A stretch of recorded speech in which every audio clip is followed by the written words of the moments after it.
రంగడు రాను వచ్చాడు అని చెప్పి ఒక నానుడు ఉంది. అంటే ఇది ఒక వెర్రి వెంగళప్ప స్టోరీ లాగా. ఎందుకు వచ్చాడో తెలియదు, ఎందుకు వెళ్ళాడో తెలియదు, ఎందుకు అంత నిగూఢ రహస్యంగా అది ఉంచుతున్నారో కూడా తెలియదు. చెప్పాలనంటే 29 డిసెంబర్ నుంచి జనవరి 3 సాయంత్రం వరకు ఆ 6 రోజులు ఆల్మోస్ట్ ఏం జరిగిందో ఎవరికీ తెలియదు.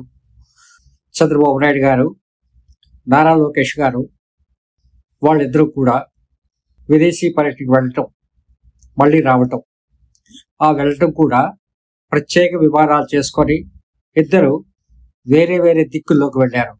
శంషాబాద్ ఎయిర్పోర్ట్ నుంచి 29ని నారా లోకేష్ గారు వెళ్ళినట్లయితే 31st చంద్రబాబు నాయుడు గారు సతీ సమేతంగా ఆయన వెళ్ళారు. సో ఇక్కడ వచ్చిన పేపర్ స్టేట్మెంట్ ఏంటంటే చంద్రబాబు నాయుడు గారు విదేశాలకి అంటే లండన్కి వెళ్తున్నారు అన్నది ఒక వార్త వచ్చింది. కానీ ఆ తర్వాత రకరకాల పుకార్లు, వదంతులు చక్కర్లు కొట్టాయి. ఆ చక్కర్లు కొట్టిన వదంతుల్లో ఒక వర్గం ఏం చెప్పింది అని అంటే ఆయన లండన్ వెళ్ళలేదు, ఆయన వెళ్ళింది బాలి యాత్రకు వెళ్ళారా, లేదు అంటే ఇండోనేషియాలో ఇంకేమైనా పని మీద వెళ్ళారా. మరికొందరు ఏం చెప్పారంటే కాదు, ఆయన వెళ్ళిన ప్లేస్ సింగపూర్ అయి ఉండొచ్చు. కారణం ఏంటంటే ఆయనకి అక్కడ బిజినెస్ లావాదేవీలు ఉన్నాయి. ఏం చెప్పినా సరే ఆయన సింగపూర్ బోర్డు అంటుంటాడు. అంతేకాకుండా ఆయనకి అక్కడ సింగపూర్లో లావాదేవీలు ఉన్నాయి కాబట్టి ఆయన సింగపూర్ వెళ్ళారు, అది చాలా నిగూఢ రహస్యం అని చెప్పి ఒక టాక్. ఈ రెండింటినీ కాకుండా వీళ్ళు వేరే ఉద్దేశంతో వెళ్ళారు, వేరే పని మీద వెళ్ళారని చెప్పి ఏది ఏమైనా సరే కొంతమంది ఏమన్నారంటే అసలు వాళ్ళు వ్యక్తిగత పర్యటనకి వెళ్ళినప్పుడు వాళ్ళు బయటకు చెప్పాల్సిన అవసరం ఉందా అన్నది ఒక చర్చ నడుస్తోంది. మరో చర్చ ఏమంటున్నదంటే ఆయన జెడ్ కేటగిరీ సెక్యూరిటీలో ఉన్నారు, ఆయన ఎక్కడికి వెళ్ళినా సరే కేంద్ర ప్రభుత్వానికి ఖచ్చితంగా ఇంటిమేషన్ ఇచ్చే వెళ్ళాలి. సో జెడ్ కేటగిరీ భద్రతలో ఉన్న వ్యక్తి ఆషామాషిగా ప్రయాణం చేయడం కుదరదు కాబట్టి ఆయన అన్ని పర్మిషన్స్ తీసుకొని బయలుదేరి ఉంటారు. కానీ అది పూర్తిగా ఆయన వ్యక్తిగత పర్యటన. ఆయన వ్యక్తిగత పర్యటన అయినప్పటికీ కూడా ఇంతవరకు చంద్రబాబు నాయుడు గారు తన సుదీర్ఘ రాజకీయ జీవితంలో ఆల్మోస్ట్ 45 years రాజకీయ జీవితంలో ఆయన ఏం చేసినా చేశారు. అతను ఇప్పుడు కూడా ఏం చెప్తారంటే మా జీవితాలు like open books, we are public people, so everything is public అని చెప్పి ఆయన చెప్తాను. కానీ ఇక్కడ చూసినట్లయితే అది ఎక్కడ మనకు కనిపించట్లేదు. ఆయన ఎక్కడికి వెళ్ళారు అన్నది ఇంతవరకు కూడా తెలీదు. ఆయన 3వ తారీఖు రావడం, 4వ తారీఖు సరికల్లా మళ్ళీ ఆయన విజయవాడ రావటం, అమరావతి రావటం, ఇవన్నీ జరిగాయి.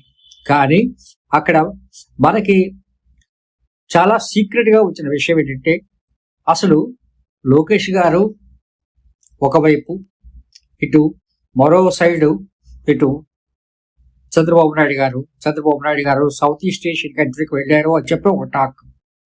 సో ఇట్లా రకరకాల విషయాలు వస్తున్న టైంలో ఇక్కడ మనకి చాలా క్లారిటీ రావాల్సింది ఏంటంటే చంద్రబాబు నాయుడు గారు నిజంగా వ్యక్తిగత పర్యటనలో శాంతి తినడానికి వెళ్ళారా అనేది ఒకటి. ఎందుకంటే ఆ విధంగా కూడా చాలా మంది చెప్తున్నారు. రెండోది ఆయన ఆరోగ్యం బాగోక ఆయన ఆరోగ్య విషయంలో తనిఖీల కోసం వెళ్ళారా అనేది రెండోది. మూడోది ఏమైనా రహస్య రాజకీయ ఎజెండా కానీ ఫినాన్షియల్ విషయాలు కానీ ఆయన చేయడం కోసం ఆయన వేరేగా వెళ్ళారా. సో ఇట్లా చాలా విషయాల మీద జనాల్లో అపోహలు ఉన్న సమయంలో చంద్రబాబు నాయుడు గారు కానీ లోకేష్ గారు కానీ ఇద్దరు ఖచ్చితంగా పత్రికా ముఖంగా చెప్పాల్సిన విషయం ఏంటంటే మేము నిజంగా వ్యక్తిగతంగానే వెళ్ళాము, ఇందులో మాకు ఎటువంటి ఇది లేదు, మేము ఫలానా ప్లేస్ ఇప్పుడు తిరిగి వచ్చేసారు కాబట్టి వాళ్ళు ఎక్కడికి వెళ్ళారు ఎక్కడి గురించి చెప్పినా ప్రాబ్లం లేదు. పోనీ ఇంతకు ముందు అయితే వాళ్ళు రహస్య పర్యటన కాదు, వాళ్ళ వ్యక్తిగత పర్యటన లేరు కాబట్టి వ్యక్తిగత భద్రతకు లోపం రాకుండా వాళ్ళు చెప్పలేదు అని చెప్పడానికి అవకాశం ఉంది. ఇప్పుడు తిరిగి వచ్చేసారు కాబట్టి ఆల్రెడీ వాళ్ళు తిరిగి వచ్చేసి ఆల్మోస్ట్ 1 వీక్ కూడా అయిపోతుంది కాబట్టి ఇప్పుడు వాళ్ళు ఎక్కడికి వెళ్ళారు, ఎందుకు వెళ్ళారు అని చెప్పడంలో ఎటువంటి ఇబ్బంది లేదు. వాళ్ళు కానీ పత్రికా ముఖంగా ఖచ్చితంగా వాళ్ళు చెప్పకపోయినట్లయితే ఇది ఎన్నో అనుమానాలకి దారితీస్తుంది. కొన్ని పత్రికలు అంటే కొంతమంది అయితే ఏమన్నారంటే, లేదు దోచుకున్న సొమ్ముని దాచుకోవడం కోసం వాళ్ళు బయటకు వెళ్ళారు, జగన్మోహన్ రెడ్డి గారు ఎక్కడికి వెళ్ళినా సరే కోర్టు పర్మిషన్ తీసుకొని ఎక్కడికి వెళ్తున్నాం అని చెప్పి ఆయన వెళ్ళారు అని చెప్పి వాళ్ళు చెప్తున్నారు. చాలా విషయాలు మనకి చాలా క్లారిటీస్ కూడా ఉన్నాయి. ఆయన వెళ్ళినప్పుడు కొన్ని ఆయన రాంగ్ మొబైల్ నెంబర్ ఇచ్చారని చెప్పి, లేదు అంటే ఆయన పర్యటనలో లేనిది కోర్టుకు చెప్పకపోయిన ప్రదేశాలు ఆయన వెళ్ళారని చెప్పి కూడా టాక్స్ ఉన్నాయి. సో ఏదేమైనప్పటికీ కూడా ఇక్కడ విషయం ఏంటంటే, ఇప్పుడు చంద్రబాబు నాయుడు గారు, నారా లోకేష్ గారు ప్రజలకి జవాబుదారుగా ఉండాల్సిన అవసరం ఉంది. ఇట్లా రూమర్స్ స్ప్రెడ్ అవుతున్న సమయంలో దాన్ని చెక్ పెట్టాల్సిన అవసరం కూడా ఉంది. కారణం ఏంటంటే, ఈ మధ్య చంద్రబాబు నాయుడు గారు ఏం చేసినా సరే అది ఒక సెన్సేషన్ అవుతుంది, లేదు అంటే టాపిక్ డైవర్ట్ అవుతుంది. కాబట్టి ఇప్పుడు ఆయన 70 సంవత్సరాల వయసులో ఇప్పుడు ఆయన ఎటువంటి దాపరికం లేకుండా, ఆర్మరికం లేకుండా ఆయన ఓపెన్ గా చెప్పాల్సిన అవసరం కూడా ఆయనకి చాలా అవసరం. అంటే రాజకీయంగా ఆయనకి అవసరం అన్నది మన అభిప్రాయం.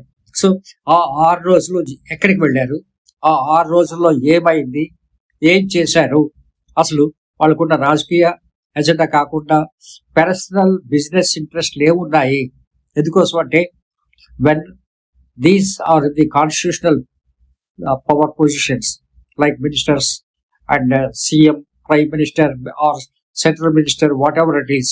సో వాళ్ళకి ఎటువంటి పర్సనల్ వ్యాపార లావాదేవీల విషయంకి వచ్చేసరికల్లా అంటే ఇంకో ప్రాఫిట్ ఆఫ్ ఆఫీసర్ అన్నది చేయటం అన్నది రాజ్యాంగపరంగా విరుద్ధం. కాబట్టి ఈ విషయాలన్నిటి మీద వాళ్ళు జవాబు చెప్పాల్సిన బాధ్యత వాళ్ళకే ఉంది అన్నది. అంటే ఇక్కడ ఆరోగ్య సమస్యలు ఉన్నాయా చంద్రబాబు నాయుడు గారికి, ఆరోగ్య సమస్యలు ఉన్నాయా సంగతి అందరికీ తెలుసు. కానీ అంత ఖచ్చితమైన చాలా సీరియస్ సిచ్యుయేషన్స్ ఉంటే కానీ ఇటువంటి పర్యటన చేయరు ఆరోగ్యం కోసం అయితే. రెండోది వ్యక్తిగత పర్యటన అయినా సరే మేము ఒక ప్లేస్కి వెళ్తున్నాం అని చెప్పి ఇంకో ప్లేస్కి వెళ్ళాల్సిన అవసరం ఏంటి, ఒక దేశంకి వెళ్తున్నాం అని చెప్పి ఇంకో దేశంకి వెళ్ళాల్సిన అవసరం ఏంటి. మూడోది ఏమైనా వ్యాపార విషయాలు ఉన్నాయంటే మాత్రం ఖచ్చితంగా ఇది కాన్స్టిట్యూషనల్ గా వాళ్ళు జవాబు చెప్పుకోవాల్సిన అవసరం కూడా వాళ్ళకు ఉంది. అంతేకాకుండా ఏమైనా రాజకీయ అవసరాలు అయితే అంత చెప్పకుండా చేయాల్సిన రాజకీయ అవసరాలు చంద్రబాబు నాయుడు గారికి, లోకేష్ గారికి ఏమున్నాయి. ఇద్దరు 2 వైపులు వెళ్ళారు, మళ్ళీ విడివిడిగానే వచ్చారు, స్పెషల్ ఫ్లైట్స్ లో వెళ్ళారు. అదంతా మా స్వంత ఖర్చు అని చెప్తున్నారు. సో స్వంత ఖర్చు కూడా ఎంత డబ్బులు అవుతాయి. సో ఇవన్నీ కూడా ప్రజల్లో చాలా అనుమానాలకు అవకాశం ఉంది. కాబట్టి వీటిని నివృత్తి చేయాల్సిన బాధ్యత వాళ్ళకే ఉంది. మనం చెప్పుకోవాలనుకుంటే ఇటు చంద్రబాబు నాయుడు గారు కానీ, ఇటు నారా లోకేష్ గారు కానీ ఆ 6 రోజులు ఏమైంది అన్న మిస్టరీగానే వచ్చేసినట్లయితే అది రాజకీయంగా దీర్ఘకాలంలో చెప్పాలంటే చాలా ఇబ్బందికర పరిస్థితులు వచ్చే అవకాశం ఉంది. Thank you very much. All the best.